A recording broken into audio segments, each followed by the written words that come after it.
3, 2, 1. Start. A honorable lady member said that there are no big farmers now and that if you have details of small and marginal farmers, you let us know. We do have, madam, details of small and marginal farmers. We also know what is the amount of area under cultivation by small and marginal farmers. We do have separate schemes for small and marginal farmers. Therefore, while there may be administrative problems, I do not believe there will be serious problems in implementing the schemes that we have. Now I think honorable member on this side, while quoting some of the statement which I have made in my earlier period, said that the subsidy did not go to the farmers. Now I think it is quite true that because our fertilizer industry is not as efficient as elsewhere, and also because the input price in our country is not as low as in many other countries.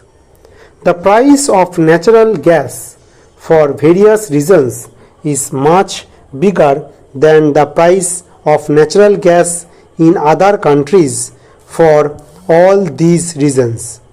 The price of domestic fertilizers is higher than the price of imported fertilizers. If we have ample foreign exchange, then we simply say, well, the loss making units in the public sector or in the private sector, we could allow them to die. We would not starve our farmers and we would allow our farmers import or whatever fertilizers were needed. I mentioned more than once before that unfortunately that option we do not have. So the choice that our farmers have is not cheaper imported fertilizers versus no fertilizer. The choice today is to have only domestic fertilizers. If we say that you are not going to have that, well, we cannot give them imported fertilizers in the situation when foreign exchange is simply not available. I was also asked about the disparity between the urban and rural areas.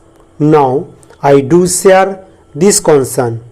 While replying to the debate on the others said, I did say that I am very worried that this urban-rural divide is widening, that it is very explosive, and therefore we must take measures which cut that root of this widening disparity. And I also said in the other house that if you look at this problem in depth, you cannot resolve these tensions by giving subsidies to 70% of the population. There is no mechanism in the world which can say that you give subsidies to 70% of the population. The country will go bankrupt, and I think all the talk of social justice and removing disparity will come to end. The only way to deal with urban and rural disparities is to strike at the root of the problem.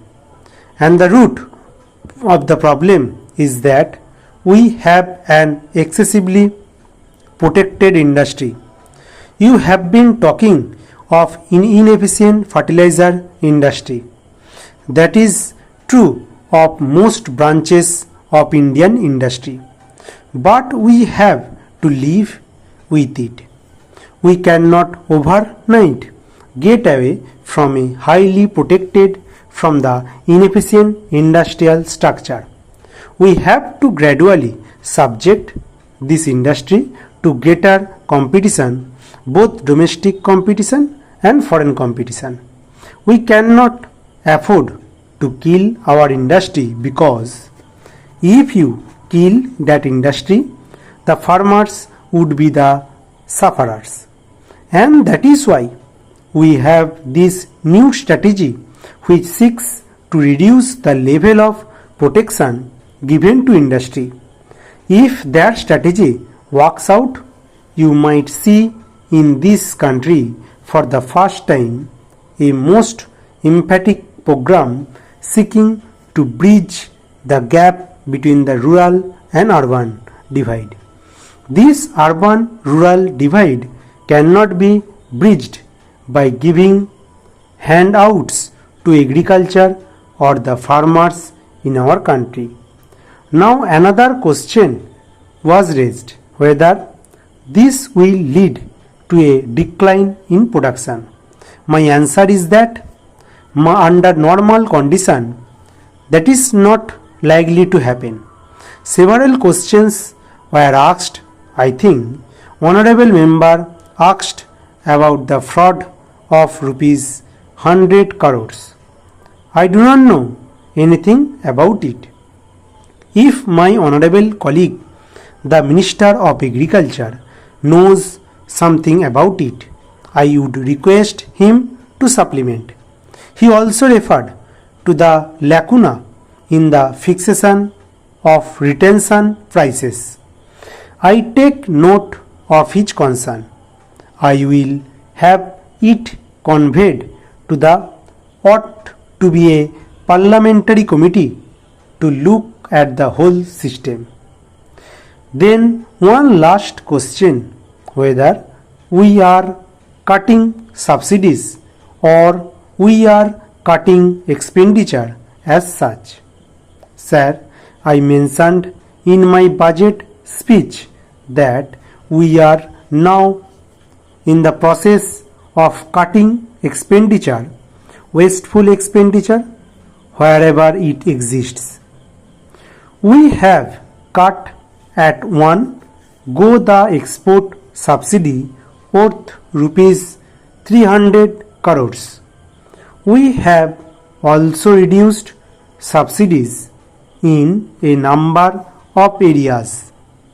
We have also begun a process of looking at all administrative expenditure.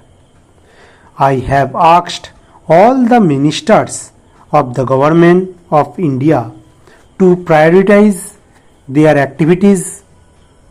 I am hoping that by 31st August this work will be completed. Stop.